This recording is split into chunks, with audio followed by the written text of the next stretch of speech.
Okay, this is part of our news review program. Let's bring in our analyst, Marcus Papadopoulos, historian, analyst, and author, joining us from London. Ryan Dawson is an activist and commentator, joining us from Osaka. Okay, I'd like to welcome you both. Marcus Papadopoulos, first over to you. We have heard about Israeli threats against Iran for decades at this point, but this would be maybe one of the more significant ones with the new Iranian president that is now in power. Do you think that Israel is, based on one analyst saying, making threats because it feels that the U.S. is pulling out of the region and therefore it needs to make this type of threat to perhaps make the U.S. think twice? Is that a possibility? What's your view on it?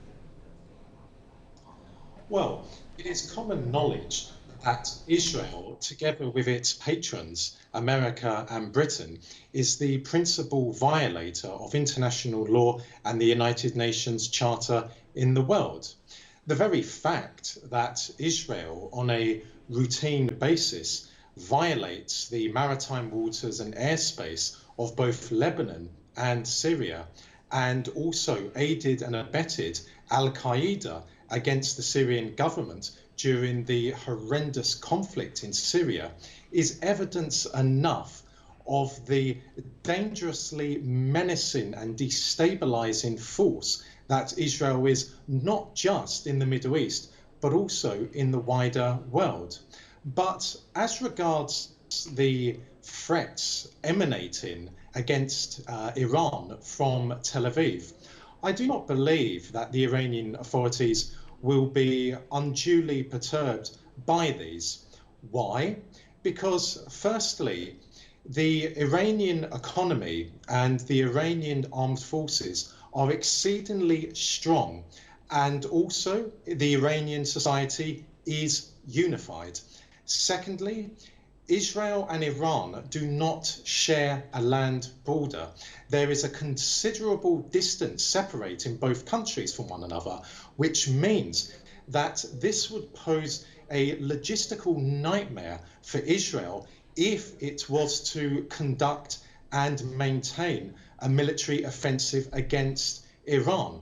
And thirdly, in 2021, stemming from Russia's intervention, legal intervention in the Syrian conflict, there is in existence today a strategic partnership between Tehran and Moscow, and that seriously augments Iran's national security, because it means that Iran has a strategic partnership with one of the two superpowers in the world, as I just said, Russia.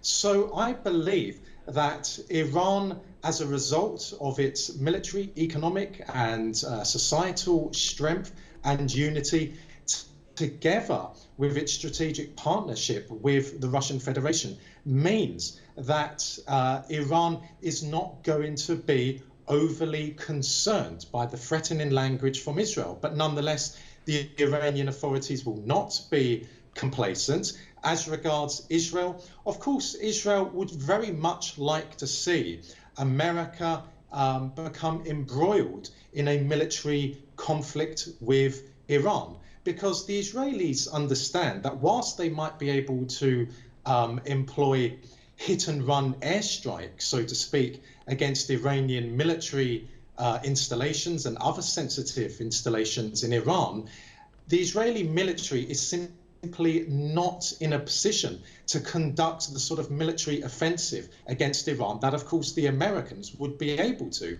So for Israeli policymakers, yes, they would like to continue provoking tension in the Persian Gulf, in the hope that this would result in a war breaking out between America and Iran, in the hope that the Iranian Revolution would be destroyed by the Americans. All right, so Ryan Dawson, we have another Israeli threat leveled against Iran. Perhaps maybe you could connect the dots for us if you feel that that is something that should be presented here between Naftali Bennett's visit to the White House, what the U.S. told Bennett, the way that Biden stands on Iran, all these factors put together, including the, I don't know if it's still really going to happen, the JCPOA or the so-called nuclear deal at this point. Any of these, if the dots can be connected, and if not, then what do you make of the threat? Well, the threat is mostly hot air. However, Israel has already been attacking what they call Iranian targets or Shia-backed militia in Syria, but in a very ineffectual way. Most of their air attacks are not doing much damage. Most of them are intercepted by Russian anti-air defense in Syria.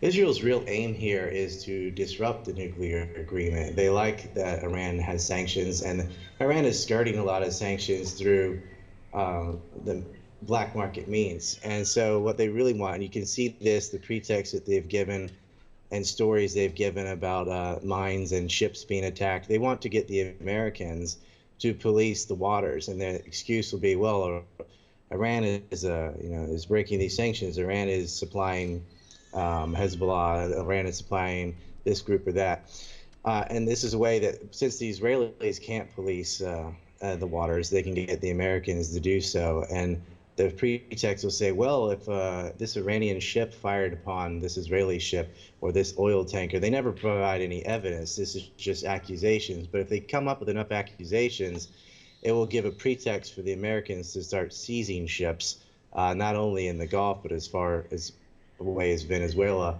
to say, well, these are these accusations, so we have to seize these boats to make sure there aren't weapons or this and that on it, to disrupt the Iranian economy. But really, the threat of a hot war with Iran is insane. Israel doesn't have the means. America has the means, but it doesn't have the public will, so it's not going to happen. So they're trying to harass them on maritime trade.